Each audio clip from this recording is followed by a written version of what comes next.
李长寿已经发现了，西方教在一些大千世界中大搞香火神教，大批凡人为他们提供香火之力，虽然不如南赡部洲俗世效果明显，但是日积月累，也是颇为可观的功德。这让李长寿想到了封神大劫之后的某种存在——佛国。西方所图果然不只是还上天道功德贷款这般简单，两位圣人似乎也不甘一直被道门圣人压过一头。我又能做什么？某个阴暗小角落，李长寿如此自语，不断思索，将两只派出去的指导人之间自然消散。既然如今天庭尚且不能腾出手来四处征伐，那为何不暗中搞起一些势力，借天庭的资源气运，让这势力自行在3000世界之中发展壮大呢？李长寿眼前一亮，将这般想法写了下来。指导人在密室中奋笔疾书，思路一打开，李长寿的想法就多了起来。此前他想过天庭暗部势力，那不过是为了安顿今后的文静道人，从而被逼出来的想法，自己并未太过重视。如今比起那时，多了一点什么？白泽。白泽的谋略智慧足以撑起一方大势力，再辅以少许高手，自己用指导人随时跟随，在3000世界站住脚跟绝非难事。还有师祖江林儿，这个混过3000世界的铁板师祖，在势力刚起步时也能够帮上一些大忙，自己不必花费太多心思在这个势力上。白泽的出现完全可以充当自己的影子，此事只需玉帝暗中给一道旨意，趁着如今天机混乱，旁人无法推算，有龙族地府暗中协作，绝对会成为一股燎原的野火。打压西方，天庭崛起，护卫道门，均衡天道。李长寿提笔在面前的白纸上写下了3个大字：临天殿。李长寿眉头一皱，闭目吸了一口气，身周闪烁出点点蓝色光亮。他开启了空明道心进阶版贤者时刻，仔细感应自身状况，并无劫运干扰。这般念头其实是自己多年在心底盘旋积累而得来。那从何时开始做此事？李长寿保持空明心境，细细思量，又另外取出了一张纸，写下了一排奇特的乱码。一条狗，暗指哮天犬，也就是杨戬之事；一条小裙子，代指有情悬崖上天庭超级天兵计划；一个病字，是108魔兵和地府之事；一块石头，暗指石矶娘娘，是自己稍后要去拜访的人物；一只饭桌，代表阐劫两教圣人弟子的联谊活动；一处山洞，暗指火云洞；一朵云，指的是去拜访武装观镇元大仙，试试能不能够争取到这种中立的大能。在这些之后还有7、8样事物，随后李长寿才画了一只简单的木屋，代指组建临天殿。这些活儿还真不少啊。李长寿轻笑一声，念头通达，感悟顿生，立刻就要闭目凝神，心神却微微晃动。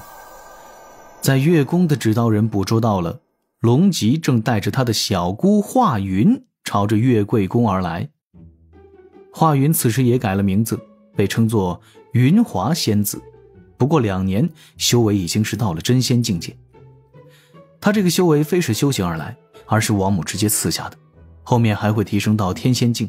缺点是自身完全不会斗法，优点是拥有纯粹的仙灵之体。虽这般方法无法直接提升到金仙境，但天庭有蟠桃灵根在，自可以让云华仙子拥有漫长的寿元。修行开挂不过是隔3差5一顿悟，玉帝王母这才是标准的卖卦呀。李长寿等了一阵儿，龙吉带着云华仙子自大殿侧旁飞来，没有惊动正在练武的嫦娥们。到了李长寿座位前，李长寿调整了一下铜镜的方位，暂时关闭了铜镜的传声功能，让水神府前的铜镜只呈现他的面容。老师，龙吉小声唤了一声。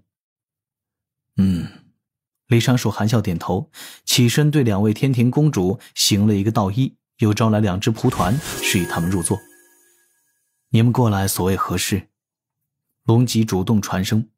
老师，是姑姑有事想求你。老师是父亲最信任之人，可否请老师去求求情，让姑姑下凡一趟？云华仙子目中带着几分歉然，低声道：让您费心了。下凡？李长寿皱眉传声：好端端的下凡作甚？云华轻轻一叹，将一封书信递给李长寿。李长寿打开看了一眼，却是云华仙子写给那杨天佑的书信，信中还是满满的思念之情，倾心之苦。李长寿看了几眼，将书信送回。云华仙子，你决定上天之日，已是与凡尘没了牵连。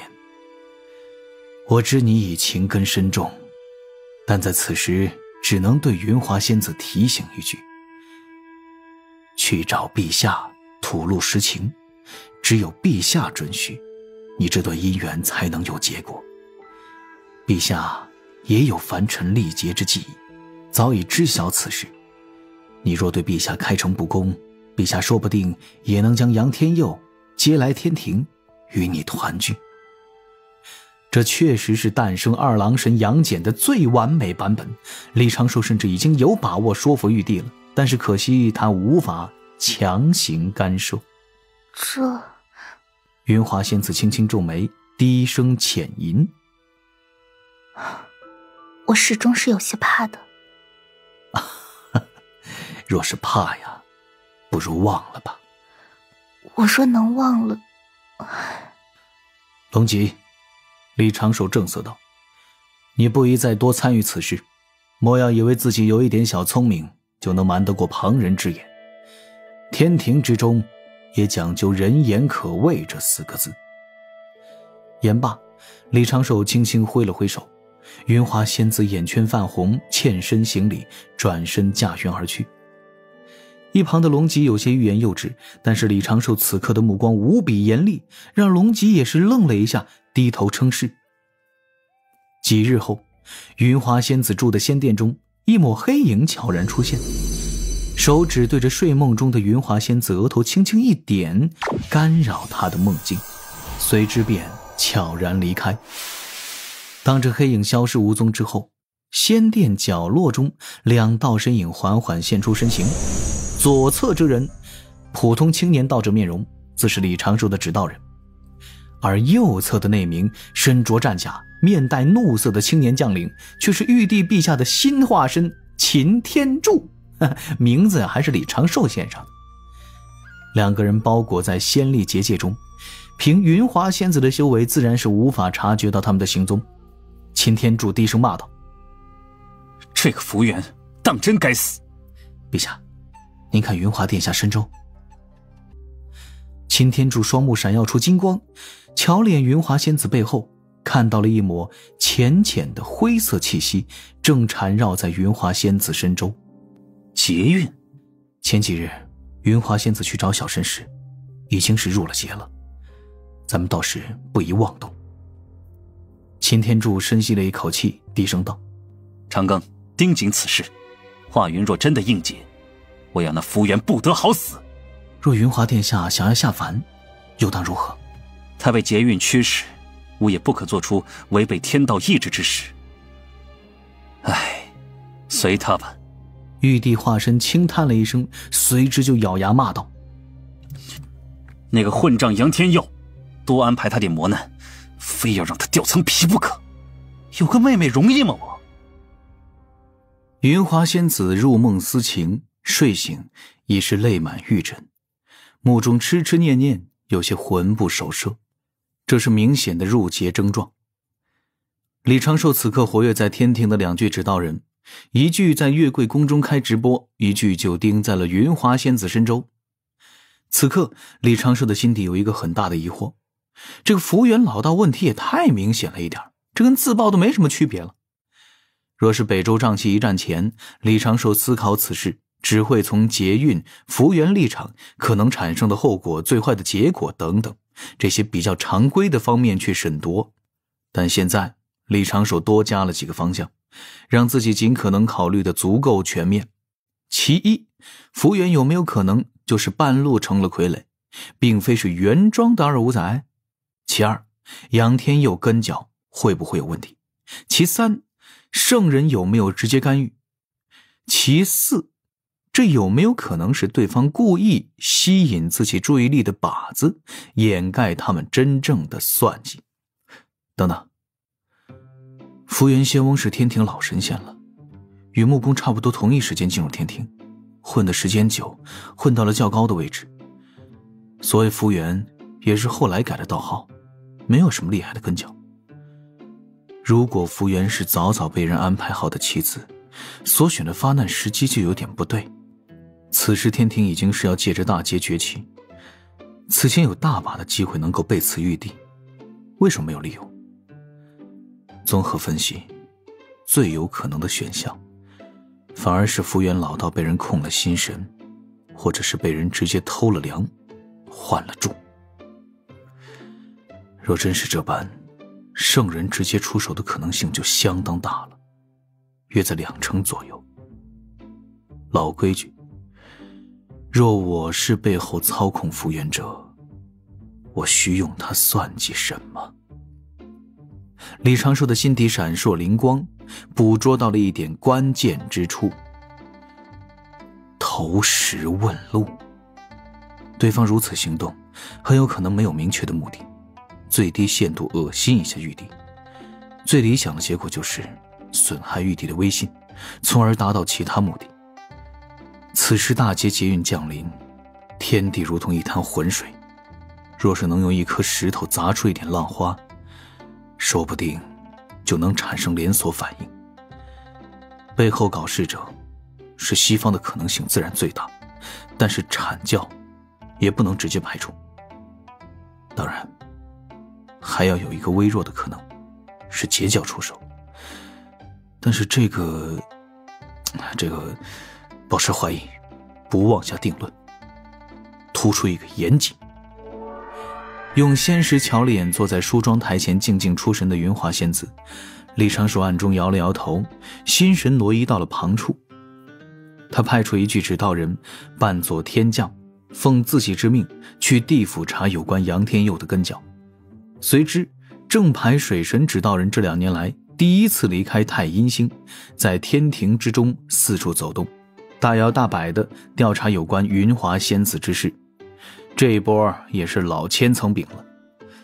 李长寿先去拜访了云华仙子，劝说云华仙子莫要太过忧心，并派天兵去瑶池请命，为云华仙子增加了6位侍女。